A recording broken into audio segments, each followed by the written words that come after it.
திமுக ஆட்சியில அரியணையில உட்கார்ந்ததுக்கு பின்னாடியே சட்டம் ஒழுங்கு எங்கேயுமே சீர்குலைஞ்சிச்சு, எந்த இடத்துலயுமே நேர்த்தியா இல்ல அப்படின்றது தமிழக மக்களுக்கு பரவலா எல்லாருக்குமே தெரியும். முக்கியமா இந்த நாங்குநேரி பிரச்சனை பாருங்களேன், எல்லாம் அந்த புள்ளிங்கோஸ் தொல்லைதான். நிறைய கஞ்சாவை சாப்பிட்டுட்டு அந்த கஞ்சாவோட மாசுதான் சாராயத்துறை அமைச்சர் நினைக்கிறேன். அவர் சுகாதாரத்துறை அமைச்சர் இல்ல போல. ஏன்னா அவர் பெரிய ஆஸ்பத்திரியில எல்லா மருத்துவ ஆஸ்பத்திரிகளிலுமே எலி ஓடி போய் எலி தொந்தரவு பண்ணுது. அதனால பிளேக் நோய் வரும்ன்ற ஒரு சின்ன புரிதல் அறிவு கூட இல்லாம அதெல்லாம் கவனிக்க துப்பு இல்ல.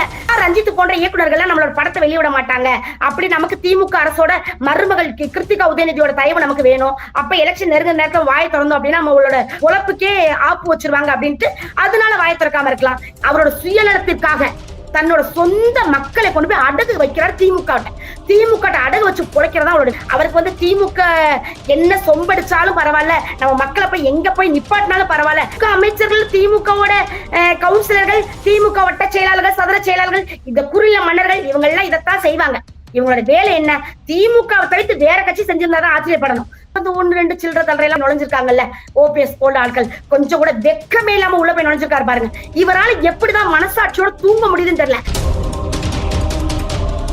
தமிழகத்துல தென் மாவட்டங்கள தொடர்ச்சியாக பாத்தீங்கன்னா இந்த வன்முறைன்றது அதிகரித்து வந்துட்டு இருக்கு. அதன் வகையில நேத்து நாங்குநேரியில பாத்தீங்கன்னா இரவு நேரத்துல 9 பேர் மர்ம நபர்கள் அங்க உட்கார்ந்திருந்தவர்கள் சாதாரணமாக ஒரு இடத்துல உட்கார்ந்திருந்தவங்களை பாத்தீங்கன்னா வெட்டுவதும், தாக்குதலும், பெட்ரோல் குண்டு வீசுவதும் போன்ற காணொலிகள் நடந்துச்சு. இது எப்படி பாக்குறீங்க? இதுல 2 பேர் உயிரிழந்திருக்காங்க. முக்கியமான சம்பவமா இது இருக்கு. தமிழகத்துல சட்ட ஒழுங்குன்றது எப்படி போயிட்டு இருக்குன்னு நினைக்கிறீங்க மேடம்? இந்த கடந்த 5 ஆண்டுகளே திமுக ஆட்சியில அரியணையில உட்கார்ந்ததுக்கு பின்னாடியே சட்டம் ஒழுங்கு எங்கேயுமே சீர்குலைஞ்சிச்சு, எந்த இடத்துலயுமே நேர்த்தியா இல்ல அப்படின்றது தமிழக மக்களுக்கு பரவலா எல்லாருக்குமே தெரியும். முக்கியமா இந்த நாங்குநேரி பிரச்சனை பாருங்களேன், எல்லாம் அந்த புள்ளிங்கோஸ் தொல்லைதான். நிறைய கஞ்சாவை சாப்பிட்டுட்டு அந்த கஞ்சாவோட போதையால ஏற்படக்கூடிய நட்டூழியங்கள் தொடர்ந்து தமிழகத்துல வந்துகிட்டே இருக்கு. அப்படிதான் அந்த நாங்குநேரி பிரச்சனையும் பாக்குறோம். சும்மா இருந்தவங்கள்ட்ட பெட்ரோல் குண்டு வீசுறாங்க அப்படின்னா அவன் கஞ்சாவை சாப்பிட்டுட்டு போய் அந்த பெட்ரோல் குண்டு போது அவனுக்கு எங்க கிடைக்குது?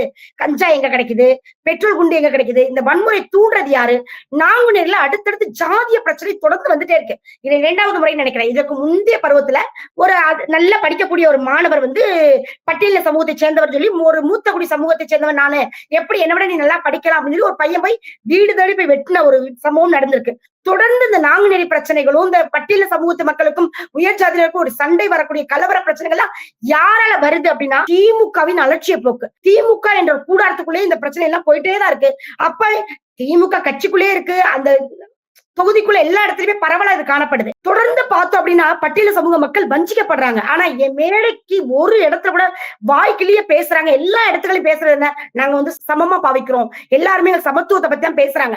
ஆனா சமத்துவம் என்ற ஒரு வார்த்தைக்கு இங்க தமிழகத்துல இடமே இல்ல. ஜாதிய பிரச்சனையும் சாதிய வன்கொடுமைகளும் தலைவிரிச்சாடுது தமிழகத்துல. இதுக்கெல்லாம் தொடர்ந்து என்ன செய்ய போறோம்? தொடர்ந்து இந்த மாதிரி விஷயங்களுக்கு எப்ப முற்றுப்புள்ளி வைக்கிறது அப்படின்னா திமுக ஆட்சியை எப்ப கலைந்தெறிந்து வீட்டுக்கு அனுப்புறோமோ, தூக்கி எறிகிறோமோ அன்னைக்குதான் ஜாதிய வன்கொடுமைகளும் இந்த சமூகத்தில் நல்லிணக்கமும் உருவாகுமே தவிர இவங்க இருக்க வரைக்கும் நல்ல ஒரு ஜாதிய வன்கொடுமைகள் இல்லாத ஒரு சமூகத்தை உருவாக்கவே முடியாது.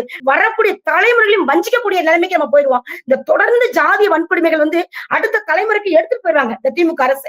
எப்படி அண்ணன் திருமாவளவனுக்கு பிளாஸ்டிக் சேரை கொடுத்து ஓரமா உட்கார வைக்கிறாங்களோ அது போல ஒவ்வொரு இடத்துலயுமே அடுத்தடுத்த நிகழ்வுகளுக்குமே இது முக்கிய காரணமா அமைஞ்சிடும். திமுக அரசு இருந்தாலே பேசுற ஒன்னா இருக்கும், ஆனா செய்யறது ஒன்னா இருக்கும். சமத்துவம், நாங்க பெரியாரின் கொள்கைப்படி வந்தோம், எங்களுக்கு ஜாதி கிடையாது, எங்களுக்கு எந்த விதமான பாகுபாடும் கிடையாது அப்படின்னு வாய்கிலேயே பொய்ய மட்டுமே பரப்புரையா தேர்தல் பரப்புரையாவும் முன்னேற்படாவும் எடுக்கும். ஆனா செய்யற வேலை எல்லாமே ஜாதிய வன்கொடுமைகளை தூண்டி விடுற வேலையும், ஜாதி பிரச்சனைகளை ஏற்படுத்துறதும், மத கலவரங்களை உருவாக்குறதும், ஒரு சார் மதத்துக்கு மட்டும் ஜனநாயக நாட்டுல வாழ்றோம், நம்ம தமிழ்நாட்டுல இருக்கோன்ற எந்த சிந்தையுமே இல்லாம ஒரே ஒரு விதம் இஸ்லாமிய சகோதரர்களுக்கும் கிறிஸ்தவர்களுக்கும் நம்ம எப்படி இருக்க போறோம் அது மட்டும்தான் அவங்க பாப்பாங்க.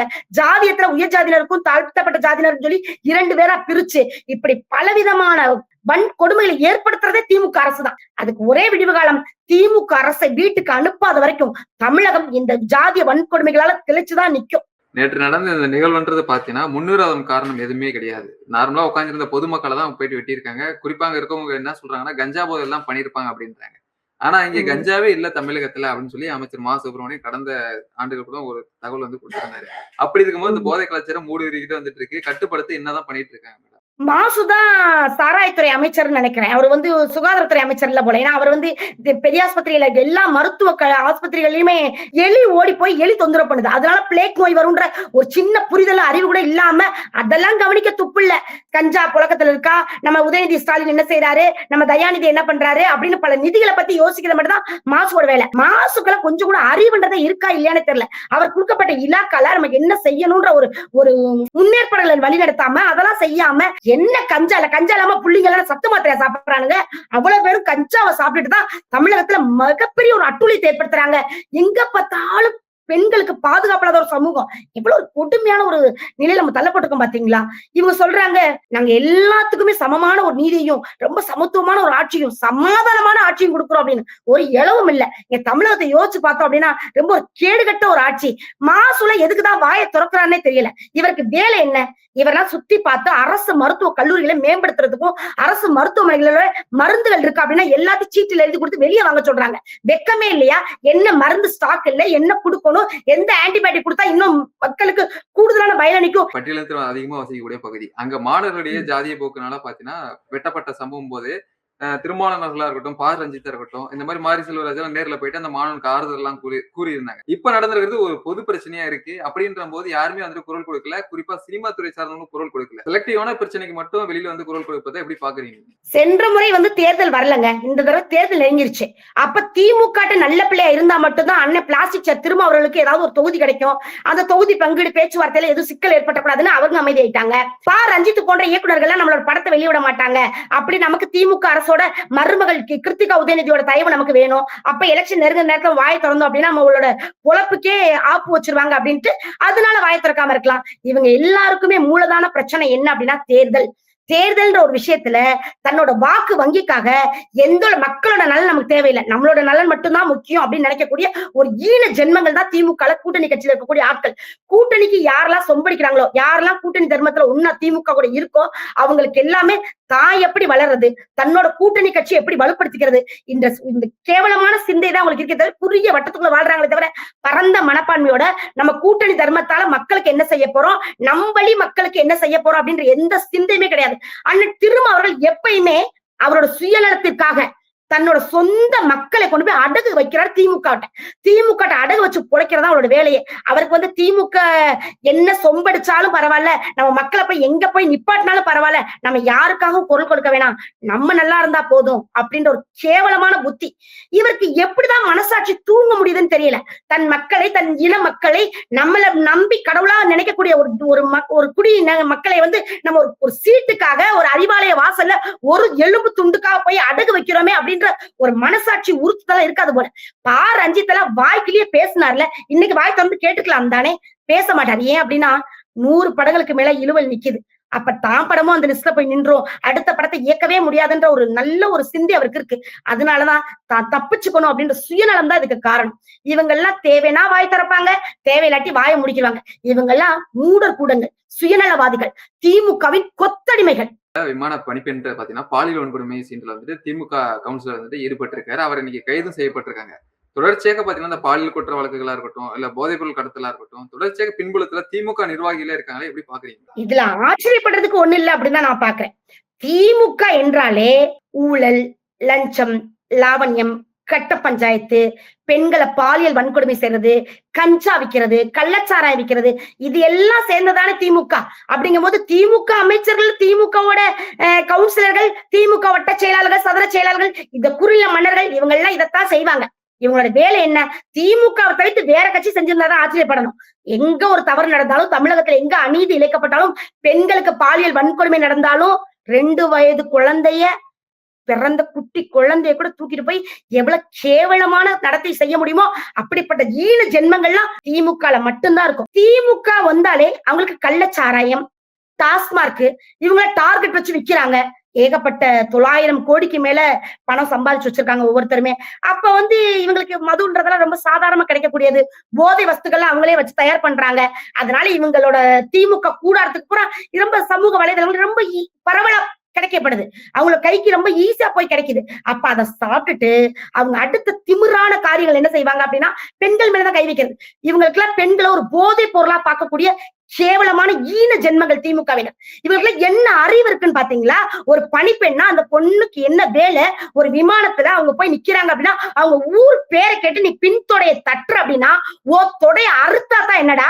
அப்ப உனக்கு எவ்வளவு தைரியம் இருக்கணும்? ஒரு திமுக காரணம் என்னன்னு பாருங்களேன். திமுக முதல்வரோ இல்ல அமைச்சர்களோ மத்த அமைச்சர் பெருமக்களை யாருமே தட்டி கேட்க போறது இல்ல. அப்படியே உள்ள போனாலும் ஜாபர் சாதிக் போற ஆட்கள்லாம் கஞ்சா விற்க வேண்டியது, அதை இந்த திமுக ஆட்களை வாங்கி சாப்பிட வேண்டியது. கொஞ்ச நேரம் அப்புறம் ஜெயிலுக்குள்ள போன பிறகு அமைச்சர் செந்தில் பாலாஜி கொடுத்த மாதிரி ராஜபோக வரவேற்பு கொடுத்து உள்ள இருந்துட்டு ஈஸியா வெளியே வந்துருவானுங்க. சோ இந்த மாதிரி கேவலமான ஜென்மம் தான் நடக்குதுன்றாங்க. ஈஸியா அவன் கடந்து போயிடுறாங்க. என்ன செஞ்சிட போகுது திமுக? எப்படினாலும் நமக்கு பெட்டகம் மாதிரி பாதுகாப்பு கொடுக்கும், நம்மள அரவணைச்சுக்கிறோம் அப்படின்ற தைரியம் அவங்களுக்கு. ஒவ்வொரு நாளும் திமுக ஏன் தெரியுமா நாளுக்கு நாள் வந்து அந்த கெட்ட புத்திகள் அதிகரிக்குது அப்படின்னா, எப்படி போனாலும் திமுக நம்மளை திருப்பி காப்பாத்தி கொண்டு வந்துரும். எவ்வளவு கேவலமான ஈன செயல் செய்தாலும் திருப்பி அந்த அமைச்சர் பதவிக்கு வந்து உட்கார்ந்துருவோம். நமக்கு என்ன பெரிய அமைச்சர்ல இருந்து கடைக்கோடி தொண்டர் வரைக்கும் காப்பாத்துறதுதான் திமுக இருக்குன்ற அதப்பு தான் அவங்களுக்கு. ஒரு பெண் பிள்ளையை தொடுறோம் அப்படின்னா அங்கேயே சிறைச்சேதம் செய்தோம் அப்படின்னா அவனுக்கு பயம் இருந்திருக்கும், அவனுக்கு தைரியம் எப்படி வந்திருக்குமா? ஒரு பெண் பிள்ளை தொடுறோம் அப்படின்னா எவ்வளவு ஒரு கேவலமான ஈன ஜென்மங்கள் இருப்பாங்க பாரு. ஆனா இதுக்கு இன்னைக்கு வரைக்கும் இப்ப வரைக்கும் யாருமே கண்டனம் தெரிவிக்கல. எந்த தப்பும் செஞ்சாலுமே யாரும் கண்டுக்க போறது இல்ல. பாலியல் வன்கொடுமை செய்த பல்கலைக்கழக பொண்ணுக்கே 100 ஏக்கர்ல இருக்க பல்கலைக்கழகத்துக்கு சிசிடிவி கேமராலன்னு யார் அந்த சார் இன்னைக்கு வரைக்கும் கண்டுபிடிக்க முடியாம மூடி மறைச்சிட்டாங்க. அவங்களுக்கு இதெல்லாம் ஒரு பெரிய விஷயம் கிடையாது. ஒரு பக்கம் டெல்லி காங்கிரஸ் தலைமையும் இந்த பக்கம் தமிழகத்துல மாநில தலைவர் செல்வ பெருந்தகையும் தனித்தனியாக ஆலோசனை ஈடுபட்டு வந்துட்டு இருக்காங்க. காங்கிரஸ் திமுக இடையே தொகுதி பங்கீடுல பேச்சுவார்த்தை சுமூகம் இந்த வரைக்கும் எட்டாம இருக்கே, எப்படி நீங்க பாக்குறீங்க மேடம்? செல்வ பெருந்தகையோட பொண்ணு நிச்சயதார்த்தத்தில் நீங்க பாத்துருப்பீங்க. அவர் வந்து எந்த காங்கிரஸ் தலைவர்களுமே போடவே இல்லை. ஒன்லி மு.க. ஸ்டாலின் அவர்களை மட்டும் சீஃப் கெஸ்டா கூப்பிட்டு இருந்தாரு. இதுல இருந்து என்ன தெரியுது அப்படின்னா, செல்வ பெருந்தகை வெர்சஸ் ஸ்டாலின் அவங்க 2 பேருக்குள்ள ஒரு ரகசிய ஒரு உள்ள கூட்டுறவு கள்ள உறவு இருக்கு. அப்ப அது மற்ற தலைவர்களுக்கு காங்கிரஸ்ல உள்ள ஆட்களுக்கு பிடிக்கல. காங்கிரஸ் ஆல்ரெடி காங்கிரஸ் செத்து போன கட்சி ஆயிப்போச்சு. 60 ஆண்டுகால அரசியல் வரலாற்றுல அஸ்தமனம் ஆயிடுச்சு. தமிழ்நாட்டுல மத்த பெருவாரி எல்லா இடத்துலயுமே முக்கியமாக தமிழ்நாட்டுல அஸ்தமனம் ஆயிடுச்சு. அப்ப அந்த அஸ்தமனமான ஒரு கட்சிக்கு தலைவராக பெருந்தகை இருக்கார், செல்வ பெருந்தகை. அவர் யார் கூட ரகசிய கூட்டணி இருக்காரு? திமுகவோட. அப்ப திமுகக்கு சொம்படிச்சா மட்டும்தான் அவர் அங்க இருக்க முடியும். மத்த கட்சி மத்த தலைவர்களுக்கும் நம்ம 2ஆம் கட்ட 3ஆம் கட்ட தலைவர்களை பத்தியும் செல்வ பெருந்தகைக்கு நினைவு தேவையில்லை. அவசியம் அவளை நினைவு கொள்ளணும், நம்ம அவளை கலந்து ஆலோசிக்கின்ற அவசியத்துக்கு அவர் போகல. நமக்கு என்ன சீட்டு தராங்க அப்படின்னு கேட்டு திமுக என்ன சொன்னாலும் சிஞ்சடிச்சுட்டு போதும் சாமி ஆமாம் சாமி போடுறதுக்காக செல்வ பெருந்தகை காங்கிரஸ் கட்சியில தலைவரா மாநில தலைவரா இருக்காரு. அதனால இவர் கூட்டு பேச்சுவார்த்தைக்கு ஒண்ணு பெருசா போய் நின்று கட்சிக்காக போராடி தன் குரலை எழுப்பி 1 சீட்லாம் வாங்கிட்டு வந்துட மாட்டாரு. அவர் சொம்படிச்சுட்டு நீங்க என்ன தெரியல தாங்க, நீங்க போடுற பிச்சை நான் வாங்கிக்கிறேன்னு சொல்லிட்டு கேவலமா வரக்கூடிய ஒரு நபர் தான். அதனால இவர் ஒன்னும் கூட்டணி பேச்சுவார்த்தையில வலுவான விஷயத்த வெளிப்படுத்தி என் கட்சி ரொம்ப தார்மீகமான பொறுப்பு இருக்கு எனக்கு, நீங்க இத்தனை புது கொடுங்க நாங்க ஜெயிச்சிருவோம் தொகுதியை கொடுங்கன்னு சொல்லி அடிச்சு கேட்டு வாங்கிட்டு வர அளவுக்கு அங்க ஒண்ணு இல்ல. செத்து போனனால இவரும் செத்து போன மாதிரிதான் இருக்காரு. முக்கியமா என்ன அப்படின்னா, திமுகக்கு காங்கிரஸ் முதுகுல தான் சவாரி செஞ்சு இப்ப இந்த 1-2 சில்லற தலரை எல்லாம் உள்ள போய் நுழைஞ்சிருக்காங்கல்ல, ஓபிஎஸ் போல ஆட்கள் கொஞ்சம் கூட வெக்கமே இல்லாம உள்ள போய் நுழைஞ்சிருக்காரு பாருங்க. இவரால எப்படிதான் மனசாட்சியோட தூங்க முடியுதுன்னு தெரியல. இவர் மனசாட்சிய மாறுபாடு கடையில வச்சுட்டு தான் திமுக போய் சேர்ந்திருக்காருன்னு தெரியல. 3 முறை முதல்வராக ஒரு அண்ணா திமுக ஒரு சிங்காரமாய் வந்த ஒரு முதல்வர், முன்னாள் முதல்வர் என்ற ஒரு பட்டத்தோட இருந்தவர். இவர் அமைதியா கூட கடந்து போயிருந்துக்கலாம். வீட்டுல ஒரு 2 வருடங்கள் இருந்து சுயேட்சை ஜெயிச்சு கூட இவர் என்ன செஞ்சிருக்கலாம். ஆனா கொஞ்சம் கூட சங்கோஜம் இல்லாம எப்படிதான் திமுக துண்டத்துக்கு இவர் தோல்ல போட்டாரு அப்படின்னு தெரியல. அம்மாவோட படத்தை அகற்றிட்டு இவர் கார்ல எப்படிதான் மு.க. ஸ்டாலினோட படத்தை ஒட்டு வச்சுட்டு அவர்கிட்ட போய் நட்புறவு பாராட்டினான்னு தெரியல. மக்களுக்கு இப்பதான் தெரியுது இவர் ஏன் இவ்வளவு கேவலமா இவரை வேணான்னு அதிமுக ஒதுக்குச்சு அப்படின்றதுக்கு. எவ்வளவு ஒரு மோசமான காரியம். இப்படிப்பட்ட ஆட்களா இருக்க வரைக்கும் காங்கிரஸா இருக்கட்டும் திமுகவா இருக்கட்டும் எதுவுமே நல்ல ஒரு ஆட்சியை கொடுக்கறதுக்கு வாய்ப்பு இல்லை. இப்பேற்பட்ட ஒரு முக்கியமான சப்பையான ஆட்கள்லாம் உள்ள இருக்காங்கல்ல, இவங்க எல்லாம் திமுக முட்டு கொடுத்து சிஞ்சடிச்சு இப்பெல்லாம் பண்றதுனால இவங்க எல்லாம் என்ன சொல்லி கடந்து போறதுன்னே தமிழக மக்களுக்கு எங்களுக்கு புரியல. ஏன்னா அவ்வளவு ஒரு வேதனையான காரியமா இருக்கு இந்த தேர்தல் களம். அரசியலுக்காக எந்த எல்லைக்கும் போகக்கூடிய ஆட்களா இருக்காங்க இவங்க எல்லாம். பிரதமர் மோடி அவர்கள் தமிழகம் வந்திருந்தார். அப்போ பாத்தீங்கன்னா திமுக அமைச்சரை ஊழல் குறித்தும் பாத்தீங்கன்னா மத்திய அரசு கொடுக்கக்கூடிய நலத்திட்டங்கள் எல்லாம் முடக்குகிறது அப்படின்றதையும் பாத்தீங்கன்னா தெளிவுபடுத்தி பேசியிருந்தார் மக்களிடத்துல. இதெல்லாம் பாத்தீங்கன்னா தமிழகத்துல பாஜகவுக்கு ஆதரவு கிடைக்கும் அப்படின்னு நம்ப படிக்கிறதா? பாஜகவுக்கு ஆதரவு இதுதான் வரும் அப்படின்னு நாங்க செயல்முறையில செஞ்சிருக்கோம். நிறைய விஷயங்கள் மக்களுக்கு தெரிய ஆரம்பிச்சிச்சு. உங்களுக்கு மக்களுக்கே தெரிய ஆரம்பிச்சிச்சு பாஜக எவ்வளவு தூரம் தமிழகத்துல கொண்டு போயிருக்காங்க, என்ன விஷயத்த எடுத்துட்டு போறாங்க, எதெல்லாம் மோடி அரசு செய்யக்கூடிய திட்டங்களை திமுக ஸ்டிக்கர் ஒட்டிக்கிறது அப்படின்னு மக்களுக்கு தெளிவா தெரிஞ்சிச்சு. 60 ஆண்டுகளுக்கு முன்னாடி மக்களுக்கு கல்வி அறிவு கொஞ்சம் நம்மளோட மூதாதைகளுக்கு கம்மியா இருந்துச்சு. அவங்களுக்கு அவ்வளவு தெளிவு இல்ல, மீடியாஸ் இவ்வளவு தூரம் இல்ல, ஊடகங்கள் இவ்வளவு தூரம் பரப்புரை செய்யலாம். ஆனா இப்ப அப்படி அப்படி இல்ல. எல்லாத்தையுமே புரிஞ்சுக்கக்கூடிய அளவுக்கு நம்மளோட மீடியாஸ் வளர்ந்துருச்சு. ஊடகங்கள் வெளிப்படுத்துறாங்க. நிறைய திட்டங்கள் மக்களுக்கு நேரடியாக சென்று செல்லப்படுது. அப்படி கொண்டு செல்லப்படுது. அப்படி பார்க்கும்போது என்னைக்குமே எதையும் மறைச்சிட முடியாது. முழு பூசணிக்காய் சோத்துல மறைக்கவே முடியாது. மோடியோட திட்டங்கள் எவ்வளவு தூரம் நம்மளோட கிஷான் யோஜனா பாருங்க. ஆவாஸ் யோஜனா எடுத்துக்கங்க, கிஷான் யோஜனா எடுத்துக்கங்க. இதெல்லாம் வருடத்திற்கு 6,000 ரூபாய் கொடுக்கக்கூடிய திட்டம்லாம் மோடி திட்டம் என்பது மக்கள் ஒவ்வொருவருக்கும் தெரியுது. நேரடி வங்கி கணக்குல போய் சேர்ந்துருது அப்படின்னு சொல்லிட்டு. இப்பத்தான திமுக ஒரு அஸ்திரத்தை எடுத்து கையில வச்சிருக்கு. இறுதி நாட்கள் 5,000 ரூபாய் கொடுத்து நம்ம மூடி மறைச்சிருவோம். எல்லா திருட்டையும் மூடி மறைச்சிருவோம். ஆனா ஒரு நாளும் அரசு ஊழியர்கள் அவங்களுக்கு வாக்களிக்கவே மாட்டாங்க. ஏன்னா எல்லாரையும் எவ்வளவு காயப்படுத்த முடியுமோ அவ்வளவு தூரம் காயப்படுத்திருக்கு. மோடியோட திட்டங்கள் குக்கிராமங்கள் வரைக்கும் கொண்டு போய் சேர்க்கப்பட்டிருக்கு. ஒவ்வொரு கடைக்கோடி தொண்டனும் ஒரு விதத்துல மோடியோட திட்டத்தை அனுபவிச்சிருப்பாங்க. அதனால அவங்க வாக்களிக்க தயாராயிட்டாங்க. என்டிஏ கூட்டணி மிகச் சிறப்பான ஒரு வலுவான கூட்டணியாக அமைஞ்சு இந்த தடவை அதாவது 2026 தேர்தல் மிகச் சிறப்பாக வெற்றிக்கணி தரும். திமுக ஓரங்கட்டப்படும். இந்த மோடிஜி அவர்கள் இந்த முறை போனதுக்கு பின்னாடி தமிழகத்துல மிகப்பெரிய ஒரு மாற்றம்.